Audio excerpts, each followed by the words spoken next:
Dragons. The headline act of mythology. If fantasies had celebrities, dragons would be the ones arriving late, setting the red carpet on fire, and blaming it on creative expression.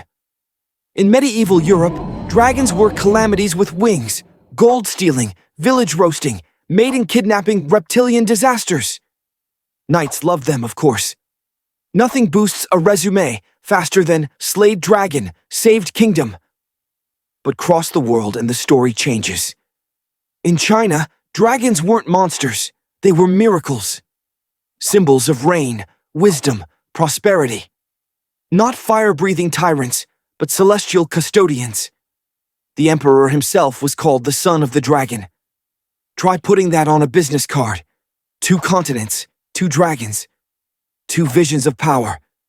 Maybe dragons endure because they embody contradictions, chaos and harmony, fear and reverence, destruction and creation. Creatures that never lived, but somehow refused to die. The phoenix. The phoenix isn't just a bird, it's a drama queen with cosmic timing. When its life ends, it doesn't collapse quietly like a tired pigeon. No, it erupts into flames, incinerates itself, and rises reborn. Death becomes a special effects showcase. Its myth begins in ancient Egypt with the Bennu bird, a symbol of the sun's cycle. Burning, setting, returning. The Greeks adopted it as a symbol of immortality. The Romans took it further. Early Christians, looking for metaphors for resurrection, embraced it too.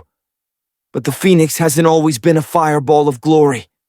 Some depictions make it look like a giant heron, others like a flamboyant peacock on a personal growth journey. The bird changes shape, but its meaning stays the same. Rebirth, renewal, hope. No matter how many times the world burns you, you can rise again. A message humanity apparently needs on repeat. The unicorn. A horse with a horn. Sounds simple, yet it became one of the most influential symbols in human culture. Medieval Europe obsessed over unicorn purity. So pure, they said, that only a virgin could tame it. A convenient belief for poets. Less convenient for the young women sent alone into forests as bait. But unicorns didn't start in Europe. The earliest mentions appear in ancient India and Persia, likely inspired by travelers seeing rhinoceroses and deciding reality needed a makeover. Greek historians insisted unicorns were real, describing them with scientific confidence, despite never actually seeing one. Call it ancient misinformation. The legendary horn, the alicorn, was said to neutralize poison. Kings paid fortunes for them. Except most were narwhal tusks. Imagine flexing mythical power with a whale tooth. The unicorn thrives not because it existed, but because humanity desperately wanted purity to be real. Sometimes belief is stronger than biology. The griffin. Half eagle, half lion. All attitude. Why settle for one apex predator when you can combine 2? The griffin commanded both earth and sky, talons for treasure guarding, lion strength for intimidation. In ancient lore, they protected gold in distant mountains, not because they loved wealth, but because humans couldn't stop stealing it. Some historians think the myth arose from ancient traders finding dinosaur fossils and assuming they were hybrid beasts. Science wasn't wrong. It was just imaginative. During the Middle Ages, the griffin became a symbol of nobility, vigilance, divine power. Castles carved it into stone. Kings stamped it onto banners. It became a logo centuries before branding existed. Sometimes legends aren't inventions, they're misunderstandings that grew teeth. The Leviathan. The sea holds many mysteries, but none loom larger than the Leviathan. In ancient Hebrew texts, it wasn't just a creature, it was a cosmic threat. A serpent coiled beneath creation, breathing smoke, swallowing light, defying order. Its scales were impenetrable, its roar a storm, its very presence a challenge to the divine. Some stories say God had to defeat it to carve order from chaos. A mythic battle woven into the structure of the universe. But the Leviathan refused to stay trapped in scripture. It evolved into medieval sea monsters, into nautical fears of the unknown deep, into the kraken, into every shadow below the waves.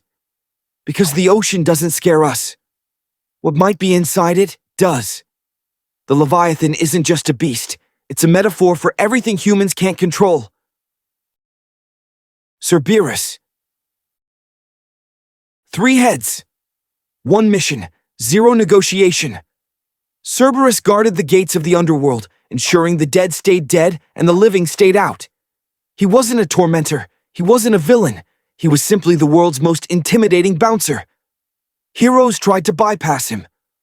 Orpheus used music. Psyche bribed him with honey cakes. Heracles, never subtle, wrestled him into submission. But Cerberus always returned to his post, a creature of unwavering duty. He embodies the border between worlds, the guardian of cosmic order. Sometimes the scariest monsters are just doing their jobs. The Basilisk. Small body, ridiculous power. A reptile with a game-breaking bug. The Basilisk could kill with a single glance. No venom, no strike, just instant deletion via eye contact.